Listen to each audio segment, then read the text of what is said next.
procrastinator, so I wait until hours before I'm supposed to leave before I actually start packing. All right, so I'm pretty sure I'm packed. Now I just gotta bring this all in the car.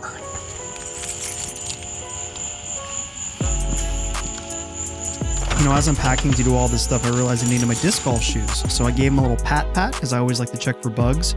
And so many spiders came out on my shoe that, you know what? Shoes belong to the spiders. I'll get new ones. Okay, it is very late and I'm only gonna get a couple hours of sleep, so see you guys tomorrow. Oh God, wow. All right, it is 6 in the morning. It's actually 6:07 because I'm running late. I have a 5.5 hour drive to get to Abilene. So Heath and Darren are actually riding together because they live like 2.5 hours away from Abilene. Because I live in Houston, I have to drive by myself, and so I have to keep myself entertained, you know, the way normal people keep themselves entertained alone in a car. Nobody wanna see us together, but it don't matter, no, 'cause I got you. So I've never experienced that before at a QT.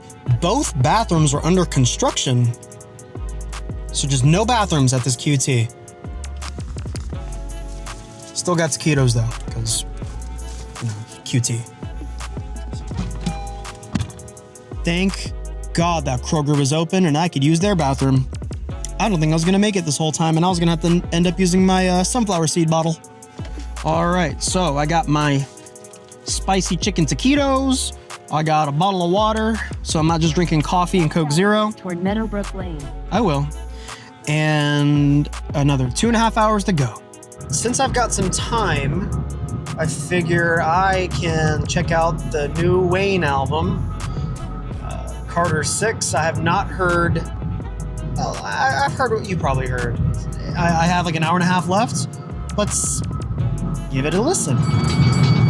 L.I.L. Wayne is sharp as nails, hammer anybody that talk that ill. The track is bad. The mix is bad, and I love, if you know that track, it's a dope song, but man, that's a bad sample of it. And Wayne, my guy, brother, that's like the second song on the album. The first track is like an introduction. This is the second song. All right, so I just filled up. I am I-20 West for 38 miles. 38 miles from my destination. The guys aren't gonna get there until a little after noon. So I think I'm gonna try to actually take a extremely efficient power nap.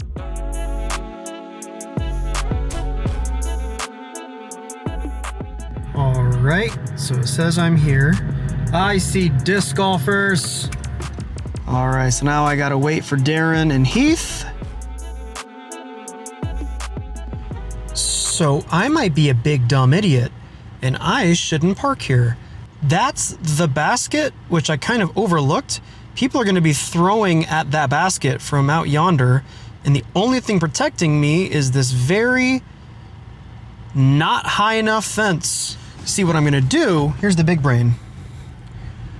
I'm gonna move gently about 30 feet.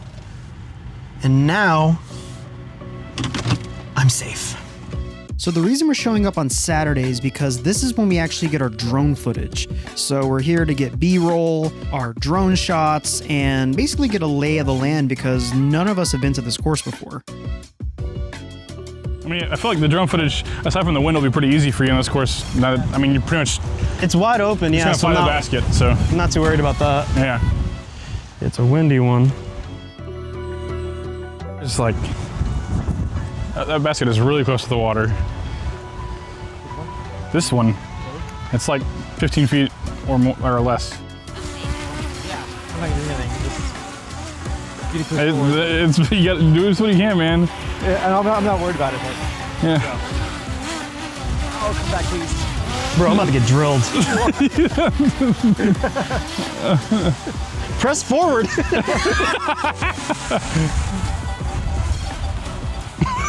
That boy bouncing around. Yeah, it was truly, truly windy. I think they clocked it between like 30 and 50 miles an hour. So this is a don't throw your favorite disc kind of day. Bro, I can't imagine trying to throw a disc in this wind. This is a bad time. This is not gonna be a great representation for players. They're gonna hate that they're gonna be on coverage this weekend. So I guess we just met like the owner or something, and he had some of the cutest dogs. One of them looked like a tiger. A big dumb idiot forgot to change his shoes. So this isn't exactly the fun part of the job. It's a lot less low stress because it's basically collecting a bunch of footage. So I think of this was like grocery shopping before I cook a meal. It's also the part where I realize how out of shape I am, and I make the empty promise that I'm gonna get in shape. I'm not gonna get in shape. I guess because the wind, it won't let me go above 65. What do you mean? You just like, it won't let you in? Oh, okay. Should be on your right pretty soon. Can I see anything? Maybe a little past this. This one. This should be on the right now. I see Yeah. it. Thank God. Nice. So Darren actually found a lost disc and just couldn't resist. I'm not going over the road. Please don't. Okay. Huh.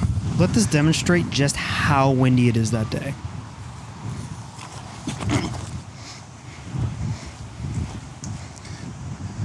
OB, probably? I think I went OB. Scrub.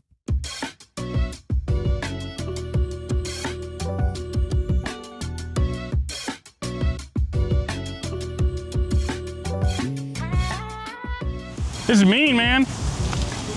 This is a mean course. Is it a little windy for that thing? It's rough, bro. Yeah, I bet it is. So then we finished up with Heath getting some extra B-roll with his drone. Darren and I just kind of marveling at how beautiful this course is and how some people are heroes swimming to try to grab people's lost discs. God bless them. And we were hot at this point and tired, so we went into the Mulligan Sports Bar to get something nice and cold to drink. It's a really cool place. Plus, we were just kind of killing time because our Airbnb wasn't going to be available for a couple more hours. And we decided we might as well make a quick trip to Target because there was a few essential things that we needed to get. You know, like bottles of water, chips and queso, and the driest, most disgusting brownies that Darren managed to snag on the way out. After a little bit, the Airbnb was available, so we headed that way. We were really excited because we were A, super tired and hot, but we also weren't sure what the place was going to look like. Oh, isn't that cute? One big bed? I thought there was two beds. Is that the second bed? Did it say 2 beds on the thing? I thought it did. Check. Otherwise, we're going to be cuddling. Darren makes himself right at home under the fastest and loudest fan that I've ever experienced in my life. So is that like white noise for you or like annoying? We just wanted to chill, so we busted out the Switch 2 and played Mario Kart World. I won every single race, no need to actually check the receipts on that, until we got hungry and decided to go grab some dinner.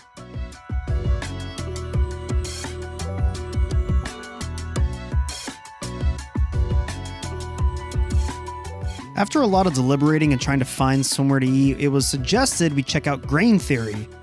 It was like a brewery with burgers and fries and stuff, and that sounded perfect to us. Where Heath's bud. There you go. The second you walked in, we were hit with the, I don't know, hoppy smell. Maybe it was the beer. It smelled terrible. But the food looked delicious, and everyone looked like they were having a good time. We definitely got checked by a drunk guy who was like, "Were you guys on YouTube?" We're like, "Oh, yeah." I ordered some wings, of course. Darren got some kind of burger, and Heath got a big old brat. I got the mango habanero, and I don't know if they forgot the habanero, but that was the sweetest, most candied wings I've ever had. Afterwards, Heath and I wanted some coffee, so we checked out this place, and I think we killed the vibe. There were like 3 people in there, all on their laptops, and so I feel like we kind of messed them up. Then we came back to the Airbnb to play some Magic, play some Commander, while I painfully made Darren experience the Lil Wayne album, the Carter 6, along with Heath and I, so we made him experience that as well. Darren has been desperately trying to get us to watch Severance, so we watched the first episode of Severance with him. Good show. I'll watch it on my own time. And we did that until we went to bed and got ready for work the next day.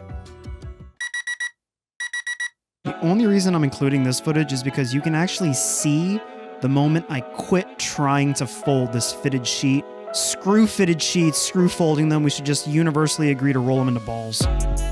Then we decided to get some breakfast at Abilene's finest breakfast establishment, and then headed to the course.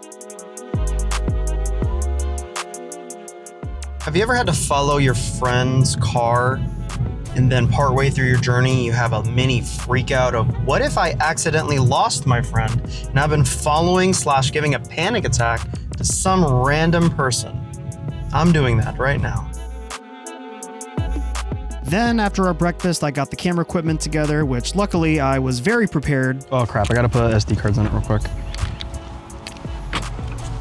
Then I very meticulously put together all the cameras, all the monopods, and I'll save you the details, but I was missing a single screw that made my job just incredibly more annoying.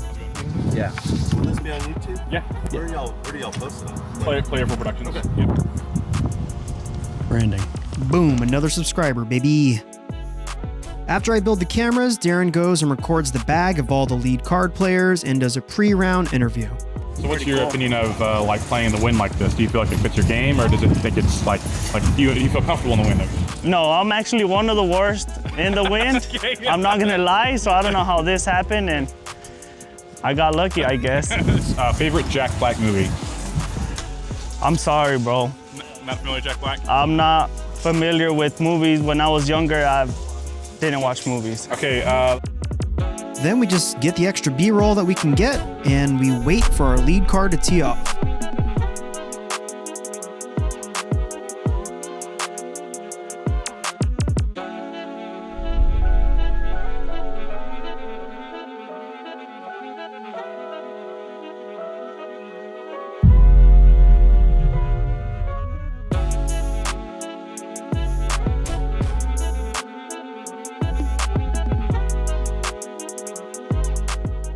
Heads up. Heads up. Yeah, it's a little hot. Almost got Eagle McMahon right there. Unfortunately, due to the extremely high winds and the people losing discs to the water, there was a lot of sitting around between the holes, which is ultimately fine for us because we got to, stay hydrated, relax, professionally. But more importantly, watch some of the best players in the world struggle on a windy day with just some really, really vulnerable water hazards. So check out our full coverage for that. We're not going to spoil who actually won. hello. Hey, thank you. Hey, thank you to anybody who swam for this. Yeah. Thank you. So we just finished. Sorry for the audio. I have the AC blowing right into my mic, but if I don't blast the AC, I'm afraid I might actually black out because I'm a very tired boy, very hot boy. So we're gonna go grab some food before we head home. But before we do that, there's a quick stop we have to make because we really wanna illustrate just how nerdy we really are. Unfortunately, neither Best Buy nor Books A Million had the Final Fantasy booster packs or boxes that Heath wanted to get, so no luck there. But we wanted to get some food, so we stopped at Torchy's, which is always delicious. I got the Front Man. I guess they have a collab thing with Squid Game. Then we all wanted a sweet treat, so Heath and I got some boba at Lust Tea, which is a very strong name for a restaurant. And Darren got a milkshake at a place called Muya before I started my very long drive home. Nobody wanna see us together, but it don't matter, no, 'cause I got you. And for some reason, Google Maps had me taking a very interesting route home where I went through these really small and kind of forgotten towns. What year is it here? Did anyone else's parents tell them it was illegal to turn a light on in the car while you're driving? Because I'm pretty sure that was a lie. I may have been getting dangerously tired at this point. Chick Express. But being alone in the car for that long gave me the opportunity to really think about how lucky I am to have friends that want to create and want to use all of our different skill sets and knowledge to create something that we're as proud of as we are as Player4 Productions. So thank you for checking us out, and be sure to see us next round.